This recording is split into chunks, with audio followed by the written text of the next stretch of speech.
सबने सोचा था कि इंडिया इस होम सीरीज को शुरू करने से पहले क्या वही इंडिया नजर आएगा जो हमें कोहली के एरा में नजर आता था, जो रोहित शर्मा के एरा में नजर आता था और अश्विन 2010 से जो कॉन्स्टेंटली हर होम सीरीज में खेलते थे वो भी नहीं थे। तीनों के तीनों लेजेंड्स कोहली, रोहित और अश्विन दे आर रिटायर्ड और इंडिया 3-0 से आ रहा था। न्यूजीलैंड ने जब इंडिया को हराया था लास्ट जो टेस्ट सीरीज हुई थी वहां पर, और गिल पहली दफा होम सीरीज में कप्तानी कर रहे थे। तो क्या ये जो सारे क्वेश्चंस लिंगर ऑन कर रहे थे इसका इंडिया जवाब दे सकता था कि नहीं, और क्या शानदार जवाब दिया इंडिया ने। India is number 1 team based on these things that India do consistently where they perform like champions, और यही किया इंडिया की टीम ने। West Indies had no clue कि वो क्या कर रहे हैं, कैसी शॉटें खेल रहे हैं। उसकी रीजन जो थी वो यही थी कि जो बॉलिंग शुरू में की सिराज ने स्पेशली, वो कमाल की थी। मैच में हुआ क्या है, मैच में सबसे पहले वेस्ट इंडीज ने टॉस जीता। टॉस जीतकर उन्होंने बैटिंग का फैसला किया। मॉइस्चर था पिच में, अहमदाबाद की जो पिच है इसमें रेड सॉइल यूज की गई थी। रेड सॉइल जो है उसमें पेसर्स को मदद मिलती है, ज़्यादा स्पिनर्स जो हैं वो एक्शन में आते हैं later in day 3, day 4, day 5, लेकिन पहले के जो 2 से 2.5 दिन होते हैं वहाँ पर पेसर्स को मदद मिलती है। वहाँ पर जब वेस्ट इंडीज़ बैटिंग करने आया तो पहला सेशन जो था वो डोमिनेट किया सिराज ने। बुमराह पहले 2 ओवर बुमराह के जो थे वो थोड़े से ऑफ कलर नज़र आए, लेकिन सिराज ने जो है वो दूसरे एंड से वो विकेटें चटकाते रहे वेस्ट इंडीज़ की। और जो 11 सेलेक्ट की थी इंडिया ने वो अच्छी 11 थी। उस 11 में आप देखें कि शुरू में केएल राहुल, जायसवाल, साई सुदर्शन, गिल, ये टॉप 4 थे इंडिया के। और उसके बाद नीचे आपने जुराल को, जडेजा वाइस कैप्टन, फिर Nitish Reddy, because it's red soil तो आपको एक पेसर चाहिए था, तीसरा पेसर जो कि सिराज और बुमराह की मदद कर सके, वो उन्होंने किया। और फिर कुलदीप यादव की वापसी हुई, जिनके बारे में हम बोलते थे कि कुलदीप यादव को होना चाहिए टेस्ट मैचेस में।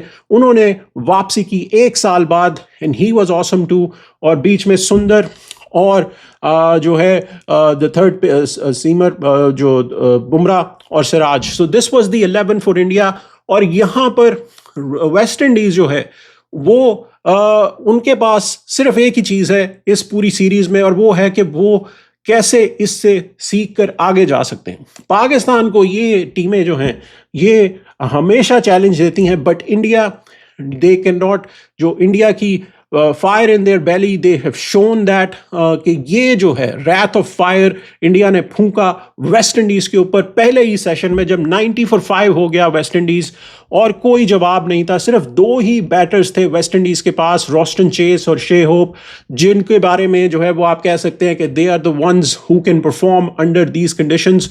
लेकिन जैसे ही लंच ख़त्म होने वाला था वहाँ पर होप जो है वो आउट हो जाते हैं। और उसके बाद जैसे ही लंच के बाद वेस्ट इंडीज़ बैटिंग करने आता है तो फिर वहाँ पर रॉस्टन चेस आउट हो जाते हैं।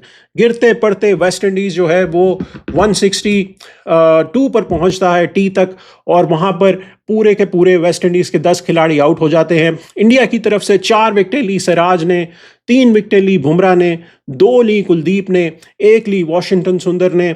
और फिर इंडिया बैट करने आता है। बैटिंग में थोड़े से जिटर्स नज़र आए शुरू में, जब साई जायसवाल आउट हो गए तो Sai Sudarshan was looking little uncomfortable, और वहाँ पर उनके पास एक अपॉर्चुनिटी थी साई के पास कि he can continue to dominate like we have seen in the past with Indian legends at number 3, लेकिन वो इस अपॉर्चुनिटी को he was not able to avail.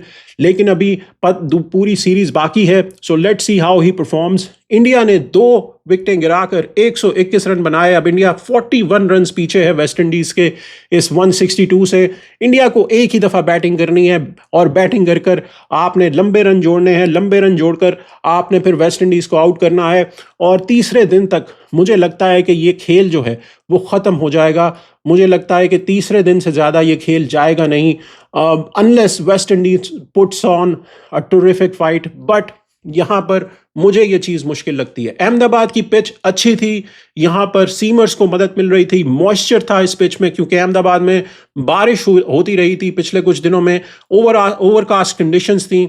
So it was good time to bowl early on. First session में जो इस तरह India ने dominate किया, वहाँ से टोन सेट हुई and the rest of the day fall similar to how it happened in the lunch session, और इंडिया अब कंप्लीटली डोमिनेटिंग पोजीशन में है। WTC में आप इस वक्त जो है वो नंबर 3 पर हैं, आपको बढ़ना है नंबर 1, नंबर 2 पर, जहां पर आप WTC का फाइनल खेल सके। 54 पॉइंट्स आर एट स्टेक, और यहां पर इंडिया मेरे ख्याल से कोई लैप्सेस नहीं करेगा। अगला मैच दिल्ली में है, सो यहां पर most likely India will win 2-0, और फिर आपके पास साउथ अफ्रीका आएगी, तो आपके जो एक प्लान्स हैं वो सेट हो चुके होंगे। आपको क्या लगता है दोस्तों कि इंडिया जो है वो कैसे आज उन्होंने परफॉर्मेंस दी, कल कौन स्कोर करेगा, जरूर कमेंट्स बॉक्स में मेंशन कीजिएगा। Thanks for watching Naseer Javed channel. मिलते हैं अगली वीडियो में। Do subscribe and like and share the videos. Thank you.